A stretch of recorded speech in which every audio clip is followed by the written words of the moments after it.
Motherhood made med school 10 times harder, and here's how I manage the chaos. Med school is already overwhelming. Mental fatigue, lots of reading, and long hours of study. Imagine doing all of that while raising a child.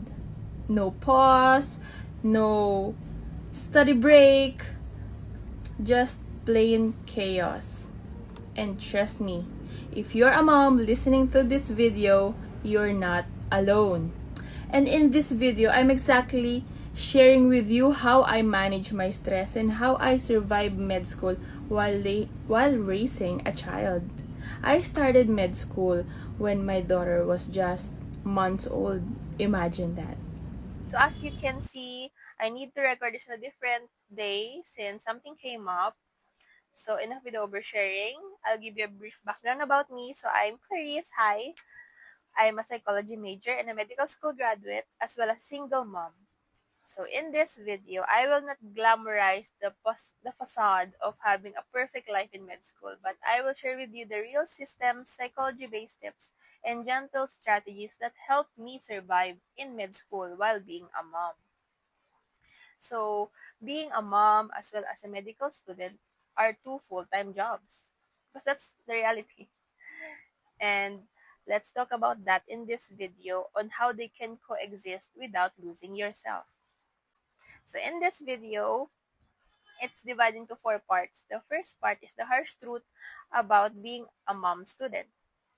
On the second part, we will talk about the system-based in terms of focus, time, and energy on what are the things you can do to handle everything or how you can manage everything. And on part 3, we will talk about psychology-based tips on what kept me sane as a mom while being a student. And for the part 4 is a message on what I can share to student moms out there like me. So that's about it. Let's start. Part 1, the harsh truth of being a student mom. So let's be real. Once you become a mom while you're a student, studying is hard because part of your brain is divided whether you study or you take care of your child, okay? You think, did my child eat? Can I afford the things that he or she needs? Am I studying enough? You know, your sleep is rare, focus is broken, and your support system, not most of the time, okay? And then there's this guilt in you whether the time you give to your child is enough to you, I mean to her, to be considered as a good parent, and is your studying enough for you to pass the subject? Like, there's this guilt that you feel every time you try to struggle or you try to juggle everything within a specific amount of time. And in psychology, we call this cognitive dissonance. You know, the values and beliefs are constantly conflicting. And it's not laziness that you're having a hard time study. It's actually overload. Mental overload, fatigue, burnout, and once you discover that cognitive dissonance is what you are currently experiencing, you will not blame yourself about what you're feeling in that specific moment because given that you're a mom and you're also a student achieving your dreams. So if ever you feel this cognitive dissonance, you try to write in the journal and you reflect that you're not weak, you're just tired and you're just a human trying to dream while having the time with your child. Okay? Part 2 is the systems that saved me in terms of energy, time, and focus. So let's be honest here. Studying when you're a mom isn't just about time management. It's about the energy, the survival mode you're in, and trying to stay emotionally afloat. And to start off, we have the first one, time blocking. So you don't just do everything all at once. Turn the things you need in chunks like um, for the day, you can study at the morning or when you have class, and then during the midday you can rest, and at night you can do your study again when your child is asleep. It's like breaking the things that you need into pieces, like not all at once. You can schedule it, okay? Because once you do everything at once, you cannot achieve anything actually. You're just draining your energy and you cannot even understand a single topic.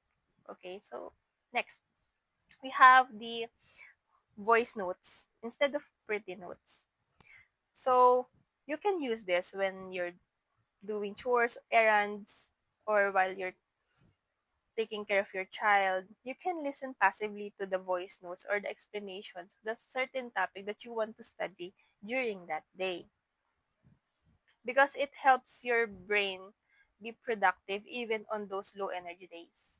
You could also have study baskets. Study baskets are like baskets that's scattered around the room, wherein you have flashcards, notes, that whenever your child plays, you can just pick it up, read. In that way, you can even still study for just a minute and make the day productive.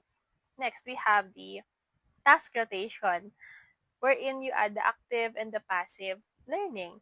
Wherein in the active learning, you write the notes, and during the passive learning, you just listen to the notes within the same topic, not shifting to the other topics because you will just feel overwhelmed, okay? You could also try the spaced repetition and the active recall. I mean, you don't aim for the perfect study since you're a mom. You're trying to struggle everything. You're trying to fit everything what you have with a limited amount of time. So, I don't expect you to study perfectly. You just need to accomplish something within that day. You just need to study a certain topic, because mastering a certain topic is better than trying to study everything all at once, because it's worse in the long-term memory. Okay? Next is whenever I feel down, and then I have thoughts if this career is really for me. One thing that I will share with you is that I really do watch medically related series, short films like that. Just trying to remember what I'm aiming for, what is my goal in life, and what this career will bring to my life. Because as I watch those people in the series, I imagine myself being that position, being in their position. And sometimes Because, inspiration is just survival in disguise. Okay, next we have for the part 3, psychology tips that kept me sane as a mom and a student. First is that you should stop comparing yourself, because that's torture.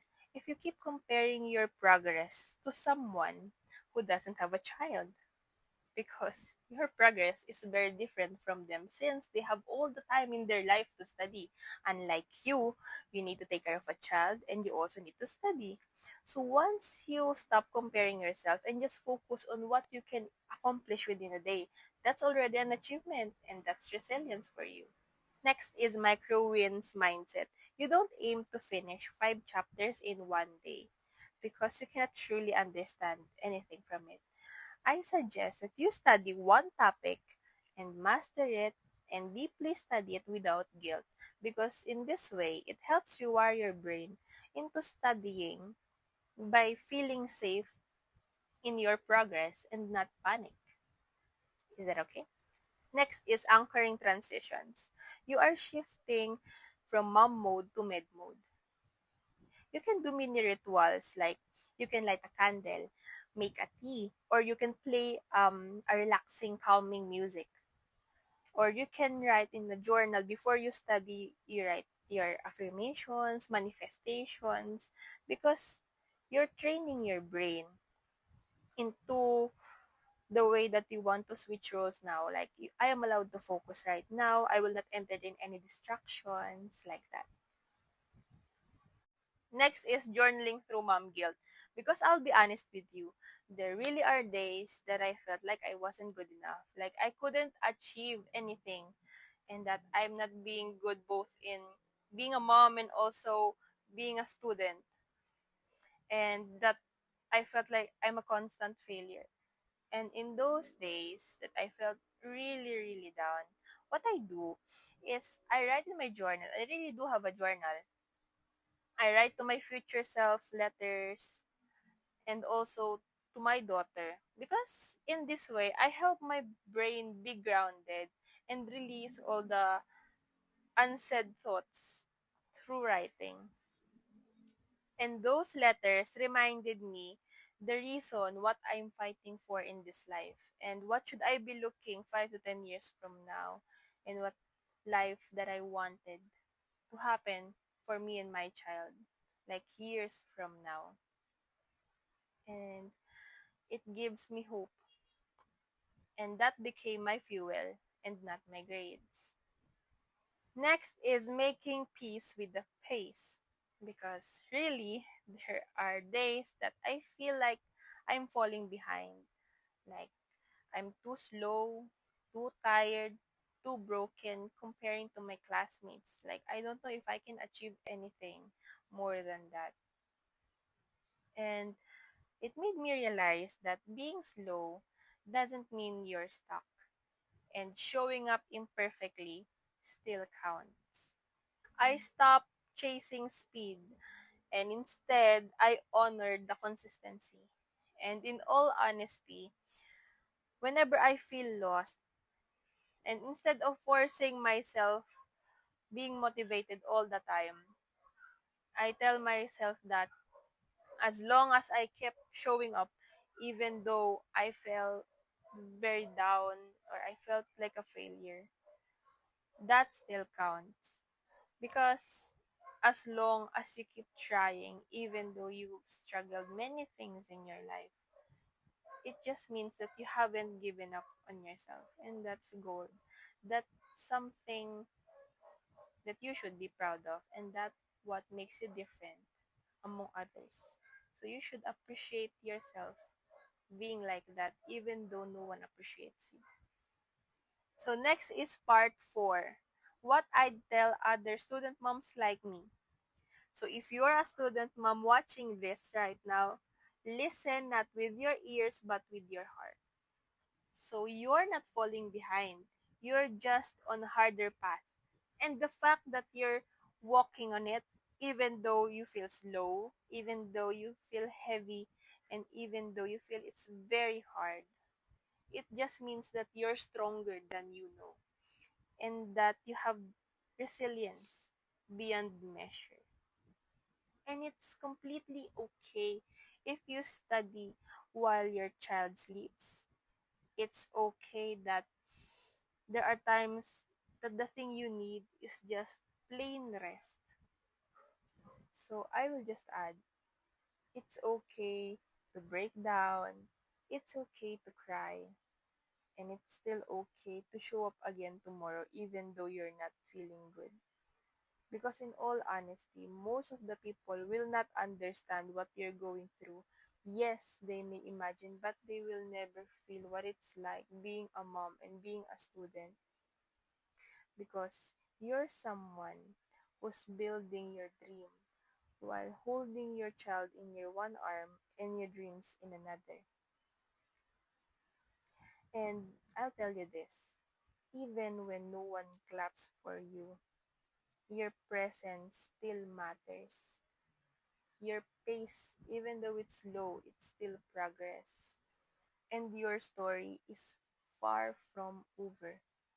Because even though no one sees how hard you're trying, I promise you this, everything still counts. And everything will all be worth it in the end. So, so please, don't wait till you feel worthy or you feel ready, because the moment that you present yourself, even though you're unsure of what will happen next, you already are becoming who you want to be. And you're a living proof that even in chaos, purpose can grow. So if this video resonated with you, I'd love to hear in the comments, what is the hardest thing of being a mom and a student? And what are the things in this video that you would like to try in your life? Or if you know someone, or if you know a mom who needs to share this type of video. Don't forget to share it as well as like and subscribe because this will help my account grow, and I will share with you here the experiences that I have being in med school while struggling as a full-time mom and also as a psych graduate. This account is a safe space for those moms who's doing both, doing everything with grace, even though it's messy, even though it's chaotic. So let me tell you this, you are not alone. You are doing amazing. Keep going, okay? We can achieve all our dreams in the near future, okay? Good luck.